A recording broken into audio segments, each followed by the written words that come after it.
So hello, hi guys. So today we are doing part 5 of a series of dating as a single parent, and we are going to discuss at what point to introduce your kids to your new bae.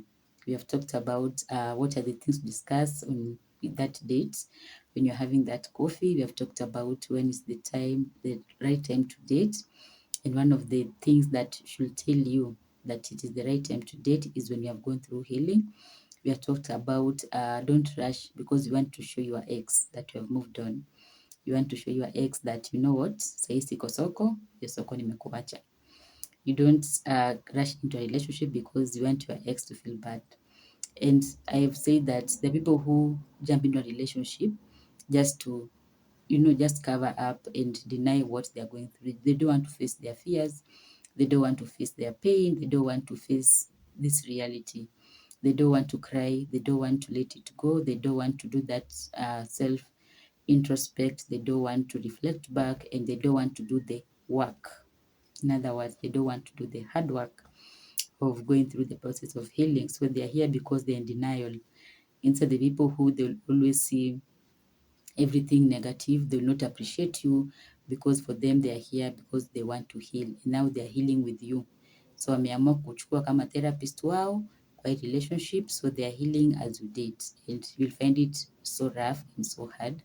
And that is where we lose a lot of potential people in our lives, and we lose people who really matter in our lives, and we even lose good relationships because we didn't take time to heal, and we just wanted to heal with this guy or this lady.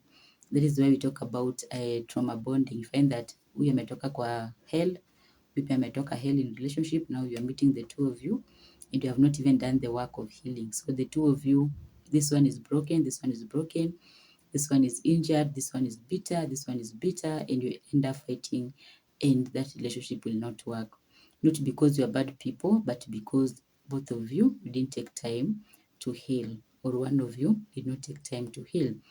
And that's why we say that before you start another relationship, make sure that you have gone through the healing. You have taken that healing journey as a personal journey, and you have worked on yourself. We also say that if you have a child who is young, they can't speak, maybe less than 2 years, we say that it is okay to take care of that child kwanza, so that ataanze kuongea, so that when you are busy going for those dates, they're able to tell you what auntie did in the house. They're able to tell you if they're sick. They're able to tell you this and this happened, so that somebody will not even abuse them. So even when you have this man and they're doing something bad to them, they will be able to express themselves and to tell you what they are really experiencing. So there's a lot that we discussed in the past episode. So kindly, if you have not watched, go back and watch so that you can connect, and you can also put your own contribution. So today we are going to discuss about when to introduce this guy or this lady to your kids. And I'm saying this because I find us as women, most of women, I think because most guys, they don't stay with their kids. Utapata a single dad, mtoi ako home na mama yake. So mtoi is not staying with them, or even some of us as ladies, sometimes we find that the kids are not staying with us. So let's take this scenario. Scenario one, you're not staying with your kids, then shags. So this is a single parent, this is a single dad or a single mom, and you don't stay with your kids. So at this point, you're still learning this person. And don't even do that mistake of giving this person phone. Ebu salimia uncle. And the kids are wondering, so ni uncle mgani tunasalimia? Ebu salimia uncle. And these kids, they'll even tell their father, if you're co-parenting, they'll be like, unajua mama alitupigia simu, na katupia simu tusalimia uncle. So also depends with the age of the kids. So if your kids are in shags and they're still young, make sure that you know this guy. Make sure that you have gone to this guy's place. You know the family, you know where the guy is coming from. And you know, in the first date, of course, we discuss about discussing with this person where were they 10 years ago. And by this time now, you have seen their reaction, their nonverbals, and how they behave, and now you know this one we can have something, this one we cannot have something. You drop them na unasonga na maisha. And I've also said in the past videos that I believe that all of us, God created someone for all of us. So don't dim your lights, don't lower your standards because you feel like this is the only man who will come to rescue you with your children. Don't feel like if you meet this guy, you have met Jesus Christ. Now you need to take care of this person and you need to go an extra mile because you don't want them to leave you. So make sure that umeenda kwa kina huyu mwanaume ama kwa kina huyu mwanamke. And we also say that knowing someone's families, it is not for negative things but also for positive things. If you are staying with someone and something happened to them, at least you have a number of their sister, their brother that you can call, or their mom or their dad. So knowing, kujua familia ya mtu, it's for your own good. So now after ushajua huyo mtu, mmedate for some times, and don't show someone that you are desperate. You know some of us, yani ni wewe hata unaharakisha vitu, ni wewe sasa hata like you as a woman ni wewe unaharakisha kila kitu, and this man is not even there for you. So make sure that don't show yourself to someone as if you are so desperate. Let them know that you're okay. And that's why I said before you jump into another relationship, take time to heal.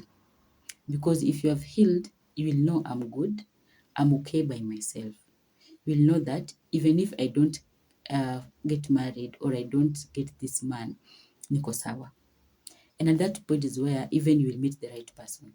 Because you've made peace with yourself, you're comfortable being alone, you have learned your mistakes, you have reflected back your life, you have done self-examination, you know what went wrong, you know what you can change, you know what you want. Because some people, they get married when they're so young and naive.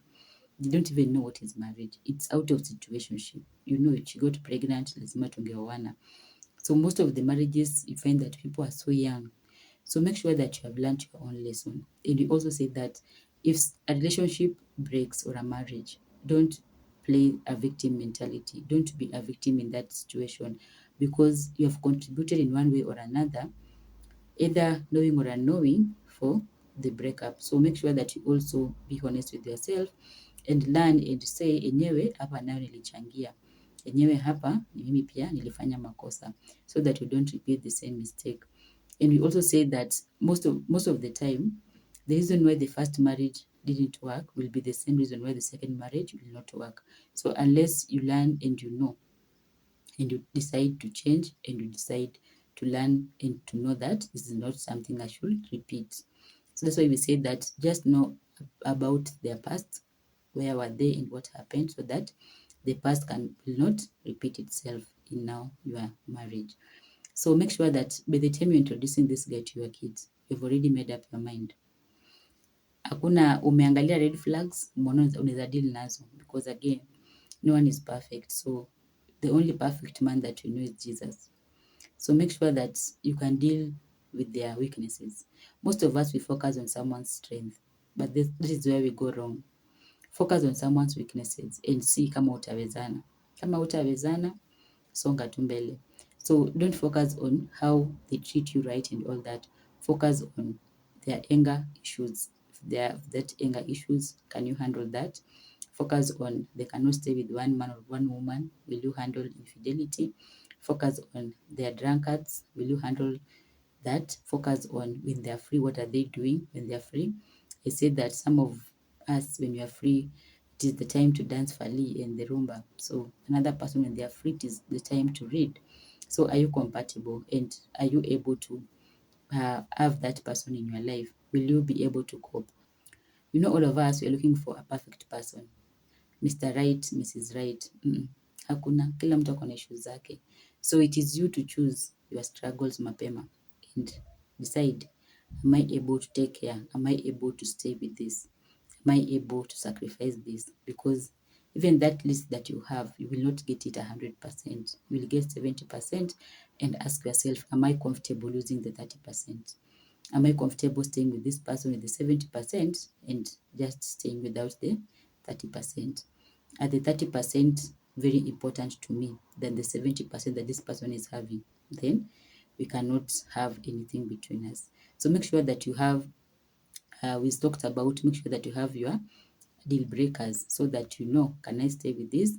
That is why, I don't know if ushaona mtu anakaa na msee and you're like, huyu hata ningepewa for 2 minutes ningemregesha mwenyewe. That is why you cannot stay with the other person's husband, and you cannot stay with the other person's wife. When you cheat on your spouse, it's because unaiba. That's why you feel like, or you think this other woman is good or this other man is good. But when you stay with them in the same house, you'll be like, turudi tu kwa ule shetani wangu mwenye nimezoea, you know. So make sure that you can stay without the 30%. Make sure that in that list that you have, there are things that you can compromise, because in relationship, it's all about compromise. For example, not compromising in like now staying with someone who beats you, but compromising in a way that maybe you wanted a tall, dark and handsome guy, but this guy is not that tall. But this guy has other qualities that you feel like this is something that I can have. Maybe this lady is not that beautiful or ana hiyo PhD that you want, but at least she has other things. So can you sacrifice to have this lady? Can you sacrifice to have this guy? So have your 30% that you can sacrifice, because you're not going to get someone who is 100% what you want. So hata sahi anzanga kuandika kwa hiyo list yako, I can sacrifice this, I can compromise this. If you are maybe someone who is into Christianity and you feel like I cannot compromise my faith, then you cannot go and look for an unbeliever or someone who is not of faith and then say that I can compromise this. No. If you're someone who cannot compromise, maybe having someone from another tribe because you feel like I don't love people from this tribe, and you meet with someone and the first thing after a discussion they tell you, me I come from this place, and of course this is your deal breaker, you'll be like, now hii itaenda mahali. So at the end of the day, even when you meet someone as a single parent, have your own do's and don'ts, have your own things that you know, these are the main things that somebody should have, the main qualities that I'm looking for. And then have a list of things that you can compromise, things that you can live without, because we have said that no one is 100%. So this thing of, I'm looking for a perfect guy, I'm looking for a perfect woman, utawaipata. That is why you will spend all your days looking, and then when you are 50 years, now you say anything that can breathe. I'm okay with that. So make sure that you have things that you can compromise. And now you have known this person, you have dated for some times, and they know you are maybe comparing with your ex, they know you have kids in Ushago. The first thing as women, don't bring those kids to Nairobi if you cannot take care of their expenses, because I've shared a story, I think in part 2 or 3, about this lady who brought the kids from Shanks because the bay said, and then after 6 months, bay akamurife. So make sure that whatever you are doing, you are comfortable. You can pay that school fees without this person. If they're telling you take these kids to an international school, make sure you minus them, you can afford that school. Because if anything happens, you'll be torturing your kids. You'll not be telling your kids, baba yenu ametuacha, so lazima mrudi kwa ile shule ya Ushago. It's better they stay in Sharks and then you support them from there. If this man really feel like this man wants to support your kids, let the man support your kids where they are. Even you can even start staying with this person. Ushaenda kwao, ushajua watu wa kwao, so start staying with this person, and then now you can bring your kids and introduce them to this person. But what do we do as women? Introduce your kids. Unapata mtu leo usha introduce, your kids are confused, they're calling everyone uncle. Even when you bring now the love of your life that is genuine, that you know this one will stay with, hawana hiyo hamu ya kukuwa na baba, because umeleta different men until even they're confused and they're minding their own business. I know of someone who, this lady really cried because she didn't know she was doing a mistake, and she used to bring different men. And one day the daughter started sleeping around with other men. And she told the daughter, unafanya nini? Should do and this. The daughter was like, I'm better than you. At least I've slept with 2. How many have you slept with? Gen Zs, they don't care. Your kids will tell you the truth. Nowadays, they're not like, ati watanyamaza hapo, ati you're my mom. They'll tell you, me at least I'm better. You may have sex na two guys. You are having sex with different people. So make sure that by the time you are bringing your kids, if there's anything you are doing, maybe changing a school or doing anything, or maybe this guy is telling you sasa tuhamie 3-bedroom house, usibebe vitu zako from your bed sitter unahama kwa 3-bedroom house, and you cannot afford that 3-bedroom house. You'll end up selling things because this man amekuacha, now hauna kwa kuenda, you cannot afford the 3-bedroom house. So as a single parent, do things that you know you can afford, with or without this man or this woman. Don't give your kids a very high hope, alafu kidogo kila kitu imerudi back to zero. Don't lift your kids up here like sasa tunaenda huku juu, and then vitu zinateremka. make sure that even as you live them, at least unajua if shit happens, you're not praying for the worst. We always hope for the best, but we prepare for the worst. If shit happens, maisha itakuwa imeenda hivi, inarudi hivi chini. At least you know I can sustain this kind of life. We've seen people who sell things because they cannot pay that rent. So make sure that you have stayed now with this man. Umejua kwao, umejua watu wa kwao, umejua where he's coming from and you are comfortable. Umejua the 70% that you have umepata kwa mwanaume, the qualities that you have, na umeshajua I can sacrifice this 30%, na umejua what I'm sacrificing I'm comfortable living without. Don't sacrifice your main thing, because we'll end up maybe not being happy in this marriage. We'll end up looking for that thing in a different place. So now you have known that sacrifice the 70, the 30, sorry. These 70s, they are good and we can do without the 30. So now you have stayed with this guy, umejua watu wa kwao, you've known the plan and everything, na kila kitu iko sawa. Now you can introduce your kids. After introducing your kids, don't just tell them, kujeni muone uncle. Go have a sit with your kids. Tell them, by the way, I'm dating this person. We have met, and now depending on the age of the children. But prepare them before they meet this person. So we are going to discuss and continue with this story in the next episode. So bye-bye. See you in the next episode.